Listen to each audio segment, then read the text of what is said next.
Hey, what's up? It's E. Shea Smith here, former IBF junior middleweight champion of the world. Make sure you guys subscribe to the Sporting Icons. Cheers.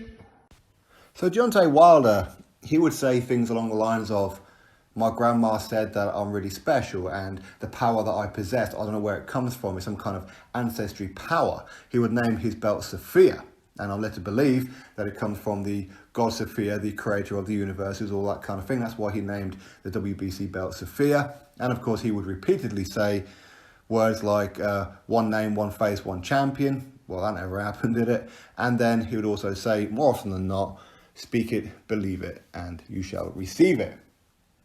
Now, he said this time and time again.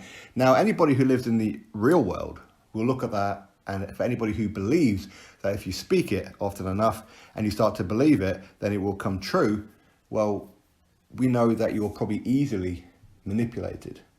People can whisper sweet nothings to you, and it wouldn't take too much to get you on side, because it's not quite all there in the sense of you're not living in the real world. And that's pretty much what happened with Tyson Fury and Deontay Wilder. Deontay Wilder said often enough in the lead up to this one, not only will I make you a pop quiz question for Black History Month, but I can walk through your punches. You have pillows for hands. You ain't that good. You have to be perfect for 36 minutes. I have to be perfect for 1 or 2 seconds. So when he's saying all this, and if he's actually starting to believe it, the cold, harsh reality of life would have hurt really, really bad when Tyson Fury started punching him in the grill, body shotting him and bouncing him up and down on the canvas to the point where his team threw in the towel. Now, we haven't really heard too much from Deontay Wilder since then. We've heard a couple of little bits, and your king is still here, blah, blah, blah.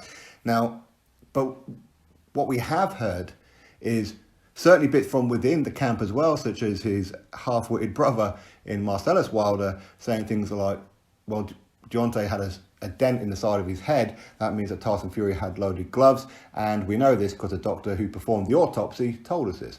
That will tell you pretty much everything that you need to know about the people in and around Deontay Wilder. Now, don't get me wrong, you don't have to be a scholar. You don't have to be well educated. Of course not, but you have to have a little bit of common sense. You have to at least know what you're talking about if you're going to be putting things out there. So from that point of view, we know that Team Wilder genuinely believed that Tyson Fury had loaded gloves, even though it is an impossibility for that to have happened, especially as his own manager and trainer, who is still part of his team, by the way, JD's, was in the dressing room overseeing everything with Tyson Fury's gloves and wraps. Everything. So if somehow Tyson Fury did manage to put something in there, the one person that you are in fact keeping on your team is the one person who missed it, right? But we know that JD's didn't miss anything, don't we? Of course we do. So what they're doing is they're in damage control because their egos have taken such a shot to the pills that they don't know what else to do but damage control. What makes it worse is his fan base. His fan base, for me, are probably the reason why Deontay Wilder is probably going to retire, or at least take a very, very long time off, because this kind of thing is hard to digest. Not only did he get humiliated on Black History Month, as he would put it himself, he made that a point. So you got humiliated at that particular time in the way that you did, and the towel came in. What makes it worse is that not only is that bad enough, but we're hearing about the costume. Apparently Wilder said this off record or even on record, I don't know, to Yahoo Sports. So already that's got people going, you what? The costume, that's why you lost the fight? Because it was too heavy? What a load of rubbish. But then it starts to add when his fans start coming out with all the most outrageous conspiracy theories that you've ever heard in your life. And the reason that they are going direct into damage control is because they've been hyping him so much, to the point of where they were talking about him so much that they started to believe the lies and the conspiracies and everything so much. And when reality bites, it hurts. That's why they're in damage control. Because they know without Deontay Wilder, they may as well close the doors. His fans who go around and watch their channels, They're starting to see the reality that these guys have been lying for such a long time. But with him taking a loss, it's becoming embarrassing. And it's embarrassing for Wilder, and a lot of his fans are recognising that the reason that maybe Wilder allowed this contract to expire and not fight Tyson Fury is because he wasn't ready for not only the fight, but he wasn't ready to be out in public. He wasn't ready for the questions. Because it's these fans that's been hyping him up for the longest time. Even though that most people saw Wilder and were realistic about it. Sure, he punches very, very hard, but he's so limited, it's only a matter of time before he loses. He's been dancing with death for a long, long time in that boxing ring. So it was only a matter of time. But the way that they would talk about it is that he can't be stopped. Wilder's got all this serious power. Don't worry about the defense. As soon as he lands on his opponent, then they're gone. Yeah, but as I said, and as many other people said, what happens when he can't land? What happens when he starts getting punched back by somebody who's actually turning up to win? What then? They hadn't thought about that. It hadn't occurred to them.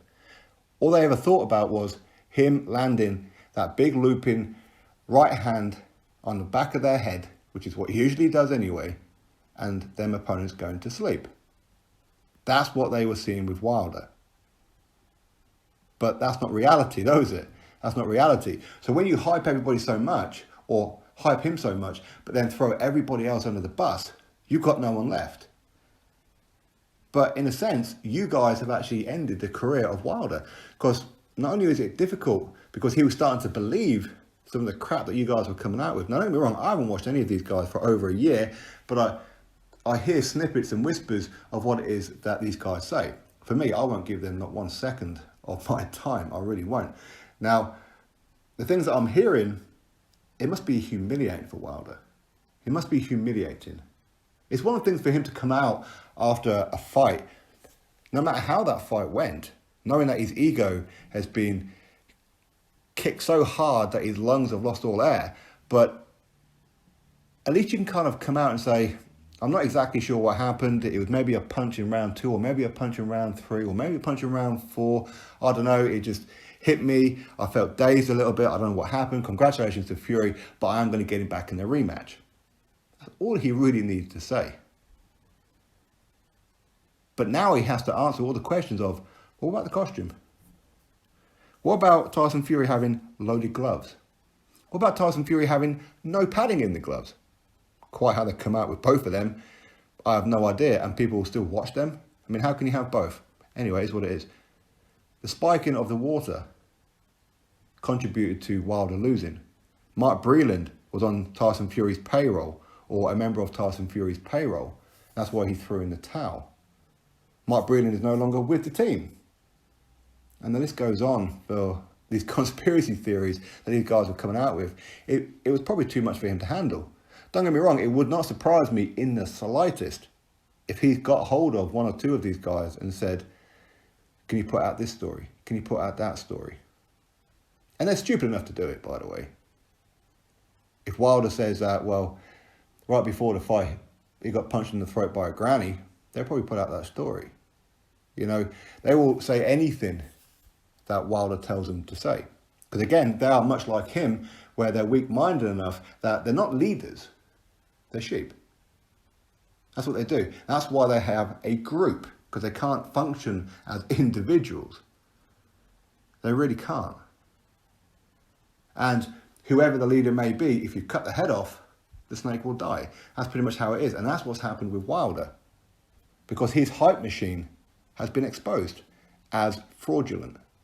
And that's what they are. His uploaders, these extremist fans, are frauds.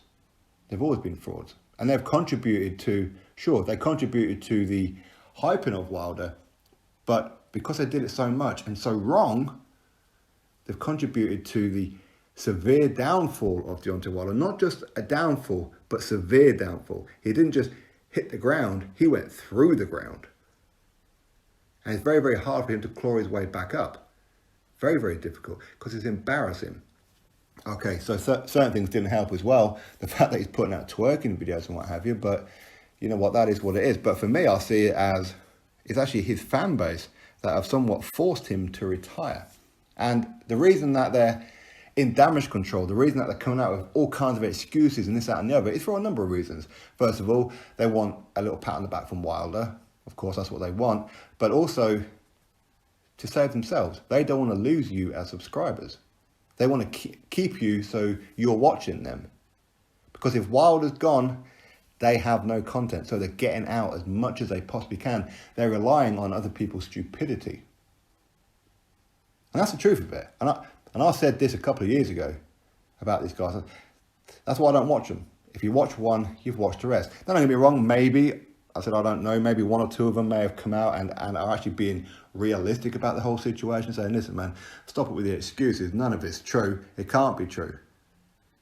And even if it was, you keep it behind closed doors. Wilder, why aren't you getting Fury in the rematch? And some of them will be absolutely mortified and disgusted that this fight has fell through, because Wilder has lost out on a legacy, hasn't he? Legacy in the sense of he could have been a two-time heavyweight champion of the world, joining the likes of Muhammad Ali, joining Anthony Joshua, joining Lennox Lewis, where you become a two-time heavyweight champion of the world in the immediate rematch. Now that's gone, so he can no longer be putting himself in that bracket. It can't happen now. It cannot happen. The only way it could possibly happen is if he doesn't fight for the next year, 18 months, maybe even 2 years. And if Fury has still got that belt, then he could fight Fury, and technically it would be that way, but technically it wouldn't be, because Fury's gone off and done other things at that point. Other people didn't before. So again, he's lost out on that because his fans let him down. Those who support him, don't get me wrong, they didn't try to do this. They didn't try to let him down. They didn't try to humiliate him. But that's exactly what it is that they've done. They've humiliated him because they fanboyed him so much to the point where he started to believe it himself. And when reality hit, it hurt a lot harder than what it probably should have done. Drop your thoughts below. Click thumbs up, subscribe. Catch you on the next video.